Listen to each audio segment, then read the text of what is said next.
we were going to war again based on a lie. And it was just very, very disturbing. And there's a line in the film where James Marsden, who plays Warren Strobel, he says, it feels like you feel like your child is running into the street. Hollywood isn't just reacting anymore. It's been rattled to its core. What once looked like a puzzling incident has now unraveled into something far more unsettling. A newly released forensic analysis has narrowed the timeline with striking precision, and the conclusions are deeply troubling even to veteran investigators. According to authorities, the events inside the home did not erupt suddenly or without warning. Instead, evidence suggests the situation had been quietly building over time, like pressure accumulating beneath the surface. Those familiar with the case believe the tension may have begun hours earlier at Conan O'Brien's Christmas party. Multiple attendees recall Nick appearing unusually uneasy, on edge, and distracted, as if weighed down by something unresolved. Witnesses claim that what started as an intense confrontation may have lingered long after he left the gathering, setting the stage for the disturbing sequence of events that unfolded later that night. Norman Lear was the first person that got me. I mean, I was playing jacks with his daughter. Norman says to my dad, you know, this kid is really funny.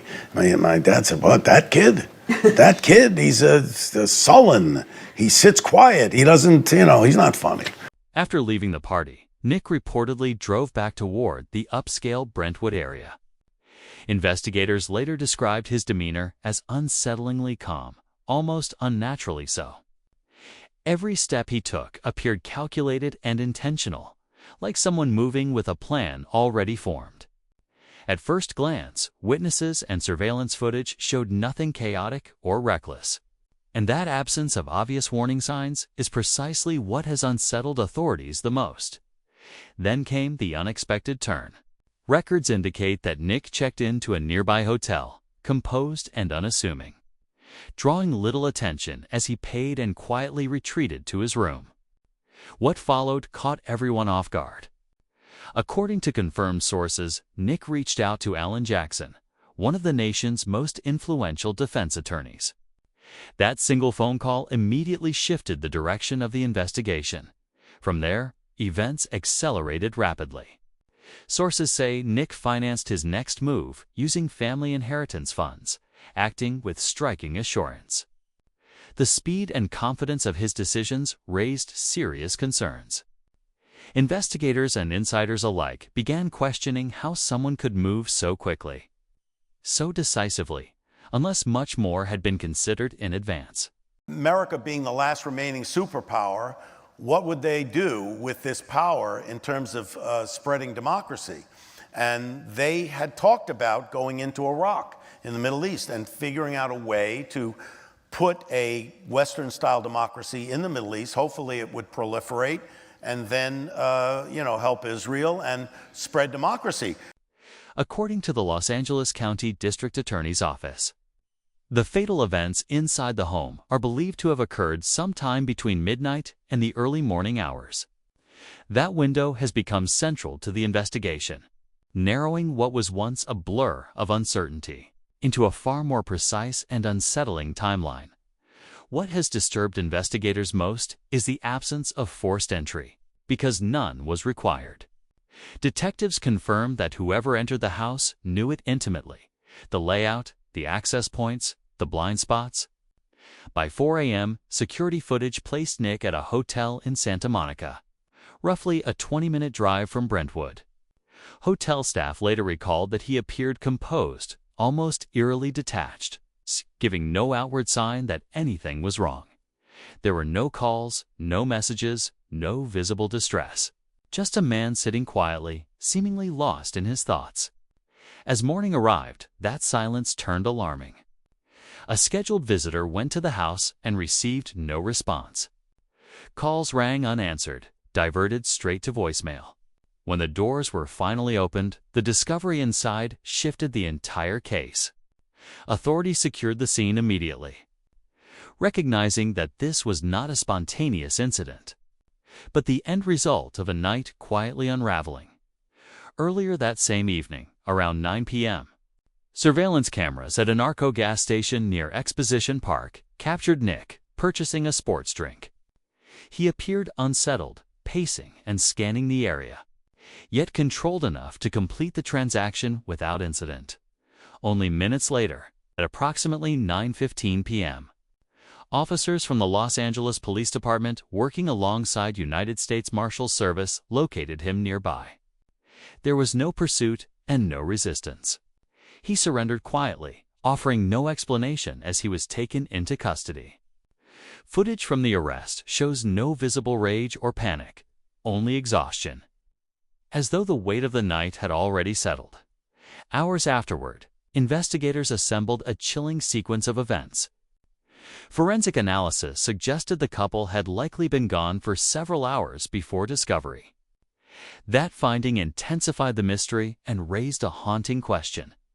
What truly pushed everything past the point of no return? Authorities also believe Nick may have attempted to clean himself, either at the residence or later at the hotel, though experts say critical evidence may still remain. Surveillance later showed him moving through Santa Monica that same morning, calm and steady, as if nothing had happened at all. Investigators now believe the item used during the incident came from inside the home. Something commonplace, within reach, and disturbingly familiar. That realization struck investigators hard. It wasn't a weapon brought in with planning or premeditation, but an everyday object, the kind anyone could grab in a moment of access.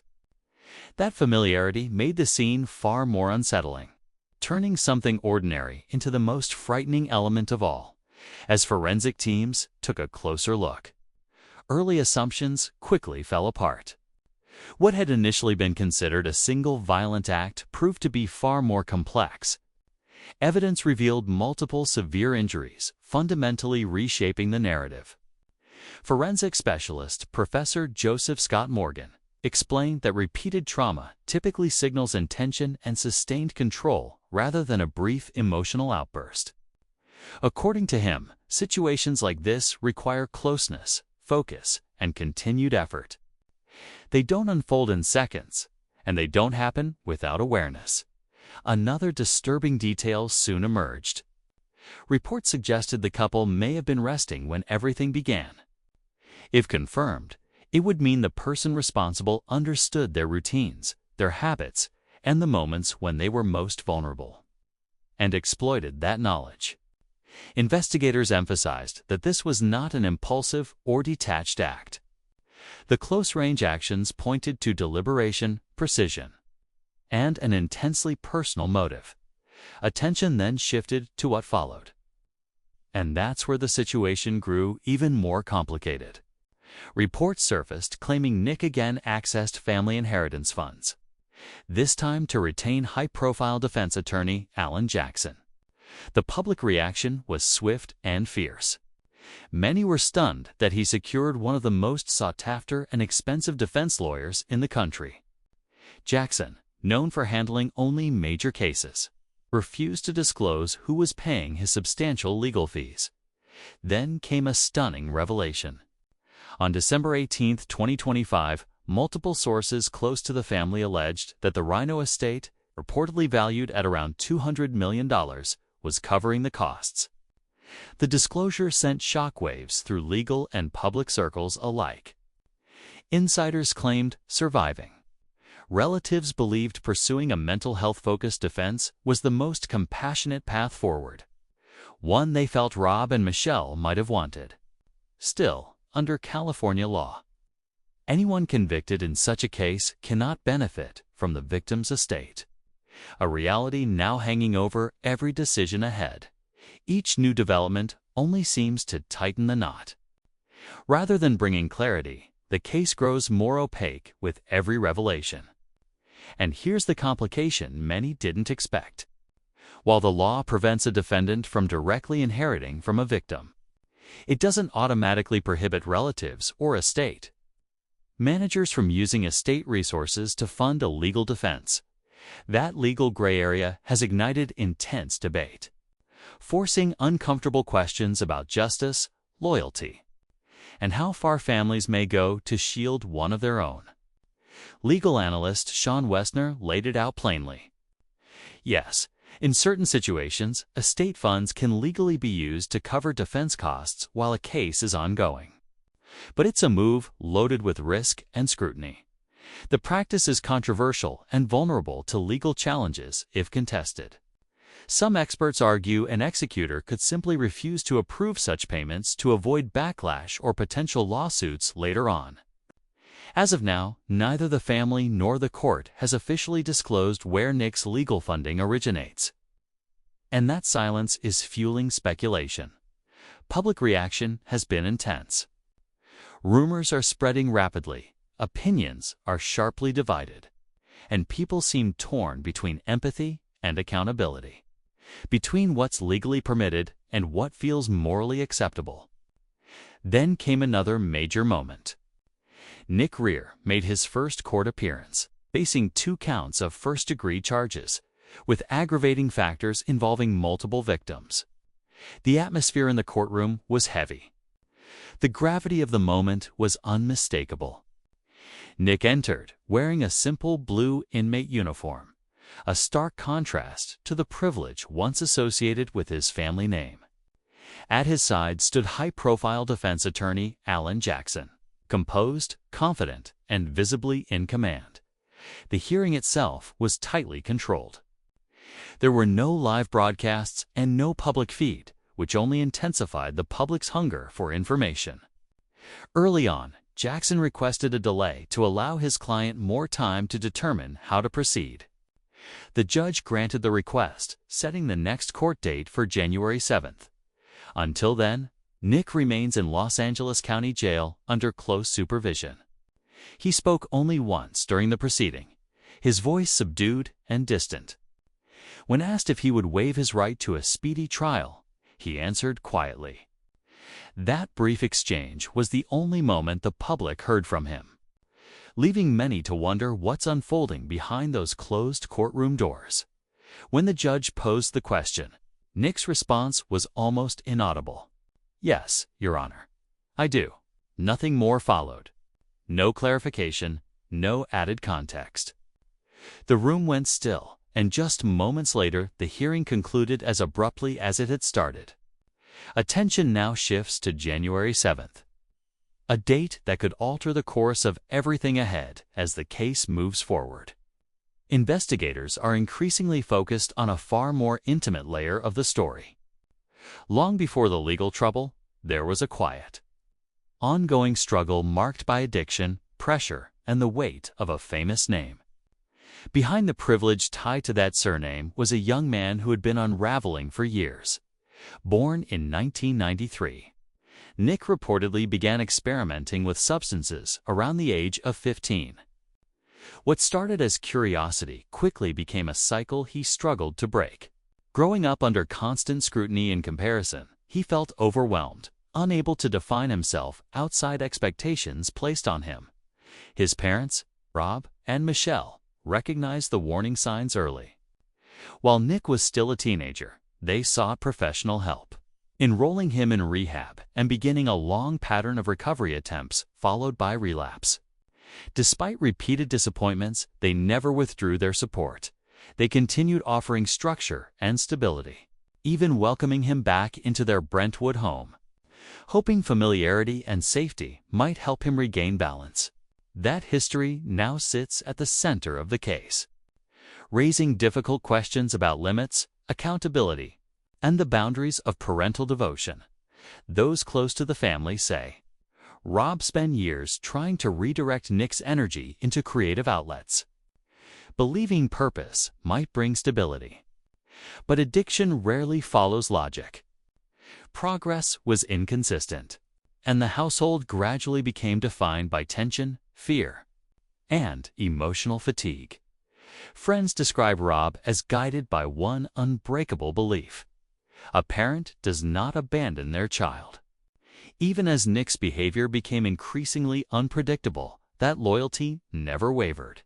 Eventually, however, compassion had to evolve into difficult restraint. Rob and Michelle ultimately made the painful choice to let Nick live independently, hoping autonomy might spark change. He moved between states, searching for clarity, but finding more chaos. Then, briefly, there was hope. In 2015, Nick maintained sobriety long enough to collaborate with his father on a film, B.N. Charlie, a project that eerily reflected his own struggle with substance abuse. For a brief stretch, things appeared to stabilize. Father and son reconnected, and a fragile sense of trust began to form again. But by 2018, that progress collapsed. Nick relapsed once more, and by 2020, reports surfaced of serious property damage during yet another emotional breakdown. Rob and Michelle again welcomed him back, hoping that structure, familiarity, and oversight might help ground him. Friends later said their hope was thinning fast. Nick's behavior grew more erratic as the months passed, his moods shifting unpredictably. That long, tangled family history now looms over the courtroom, shaping how investigators and the public interprets everything that followed. Many close to the case believe mental health and addiction will sit at the center of the defense. Alan Jackson, Nick's high-profile attorney, is known for strategies that emphasize psychological state and intent. Insiders suggest he may argue that years of substance abuse impaired Nick's ability to regulate his actions that night, witnesses from the Santa Monica Hotel described Nick as appearing heavily impaired in the hours leading up to his arrest. As proceedings move forward, the line between past and present continues to blur. Every relapse, every attempt at recovery, every sign of progress is now being dissected under courtroom scrutiny while the public watches, searching for clarity. Investigators, however, have drawn a firm boundary. Under California law, substance use does not excuse responsibility. Voluntary intoxication rarely mitigates culpability. At most, it may influence how intent is interpreted, and that narrow distinction is where the fiercest legal battle is forming. Prosecutors have made it clear they see awareness, not confusion. They point to indications of control rather than panic, citing earlier conflicts and what they describe as deliberate actions. If evidence supports preparation instead of chaos, the defense faces a steep uphill fight, especially with special circumstances in play. Nick could face life without the possibility of release. Even without enhancements, sentencing could still range from 25 years to life. Authorities have dismissed any claims of self-defense or accident, stating there is no evidence to support either. Experts characterize the incident as driven by intense emotion and personal volatility, not misunderstanding. What intensifies the pressure is the public stature of the victims. Hollywood figures with decades of influence, legacy, and deep industry ties. It's no longer just about physical evidence. The potential witness list alone has shifted the entire tone of the case. High-profile names like Conan O'Brien, Larry David, Kay, and Billy Crystal have reportedly surfaced, transforming the proceedings from a standard criminal trial into a looming media storm. Legal analysts now suggest the case may not reach a jury until late 2026 or even early 2027. And at this stage, the possibility of a plea deal appears extremely remote. At the same time, forensic findings place Nick directly at the scene, supported by biological evidence and extensive surveillance footage that investigators say leaves little ambiguity. The emotional weight is intensified by the stark contrast in ages. Rob and Michelle were elderly, while Nick, at just 32, was physically in his prime. That imbalance has become central to how the case is being framed, both legally and publicly. Prosecutors are expected to focus heavily on two elements: the duration of the incident and the imbalance of power. Both, they argue, indicate intent rather than chaos. When authorities reconstructed the timeline, the trail consistently led back to one moment: the Christmas party hosted by Conan O'Brien, according to those close to the family. Rob and Michelle brought Nick along out of concern, believing it was safer to keep him close than leave him alone. Witnesses say from the moment he arrived, something felt off. While guests laughed and mingled, Nick kept his distance, hoodie pulled tight, scanning the room. His behavior stood out. He moved awkwardly between people, asking blunt questions that unsettled conversations. After a tense exchange with Bill Hader, Nick reportedly walked away abruptly, leaving an uncomfortable silence. As the couple prepared to leave around 10 p.m., observers noticed whispered exchanges and visible concern. Moments later, a sharp confrontation erupted when Nick accused his parents of talking behind his back. His voice strained with anger and betrayal. Rob tried to de-escalate the situation, keeping his voice measured and calm. "Let's just head home," he said softly, hoping to diffuse the moment. Instead of settling, Nick pushed past him, sending a small table of drinks crashing to the floor. Witnesses say time seemed to stop. Conversations died instantly. No one spoke, but the shift in the room was unmistakable. Something far more serious had just been set in motion. As the table fell, all eyes locked onto the scene. Security moved in quickly, and Conan O'Brien stepped forward, attempting to bring things under control. "It's okay. Let's step outside and get some air," he reportedly said as he guided the group toward the exit. The tension was suffocating. Outside, the cold December air hit hard. Michelle gripped Rob's arm, her face drawn with worry. While Rob spoke gently to his son, trying to steady him, Nick paced near the driveway, hands shaking, muttering under his breath and snapping out fragments of anger. Witnesses recall him suddenly yelling something indistinct before storming toward the car and slamming the door. The Reiners pulled away quietly, leaving behind a crowd of unsettled guests who tried to convince themselves it had only been an uncomfortable family moment. Most assumed it would pass. No one imagined it marked the beginning of their final hours together. Later that night, sometime around midnight, neighbors in Brentwood remembered hearing low voices and faint arguing coming from the home. Nothing loud enough to prompt concern, just tense exchanges that sounded like many family disputes.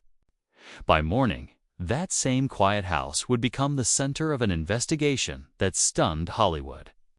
Detectives now believe the drive home was charged with unresolved tension. With Nick accusing his parents of humiliating him earlier that night, Rob, known for his steady demeanor, continued urging him to calm down, to breathe, to rest once they arrived home.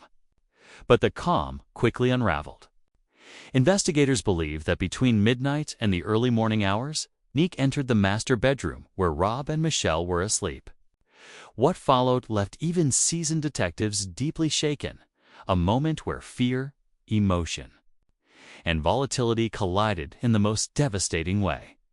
What makes this tragedy even harder to understand is how ordinary that evening appeared before everything unraveled. Friends say Rob and Michelle had been cautiously hopeful about Nick's progress in the weeks leading up to that night. He was attending therapy, staying consistent with medication, and showing moments of real stability that felt encouraging after years of uncertainty and fear at home for them all. Rob had even talked about starting a new creative project they could work on together, something that gave him genuine hope his son was finally finding his footing again. No one could have imagined how quickly that optimism would vanish. When the discovery was made the next morning, shockwaves rippled through Hollywood. It began with hushed whispers, then confirmation. And suddenly, the entire entertainment community stood still in disbelief. Tributes flooded social media as friends. Fans and colleagues struggled to process how a family so respected and admired could be torn apart overnight. Attention soon shifted toward Nick, his mental health, his past, and the warning signs people wondered if they had overlooked. Old interviews resurfaced, including one where Nick once admitted he felt trapped by attention he never asked for or understood. "I feel like I was born into a spotlight. I never asked for that." The quote hit with painful force, echoing like a plea no one truly heard in time. As investigators continued assembling the timeline, They relied on every detail available: surveillance footage, forensic findings, and eyewitness accounts from Conan O'Brien's party earlier that evening. The sequence became disturbingly clear. The tension at the gathering, the argument, the abrupt exit, and the final hours that followed. Yet even with answers forming, deeper questions refuse to disappear. How much responsibility falls on those who see someone unraveling? Where is the line between love and enabling, and how far can parental devotion stretch before it finally breaks under unbearable pressure and strain? Psychologists speaking to major outlets have described this tragedy as a perfect storm, a collision of long-term instability, emotional volatility, and unresolved trauma built over many difficult years. Everything simmering beneath the surface erupted at once, leaving devastation behind. Even Conan O'Brien, known for guarding his privacy, released a brief, emotional statement expressing sorrow and disbelief. His words reflected what many in Hollywood felt: grief mixed with confusion over how something so devastating could unfold in plain sight.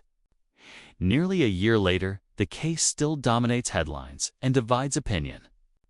What began as a joyful December gathering meant for laughter and connection became the opening chapter of one of Hollywood's darkest moments.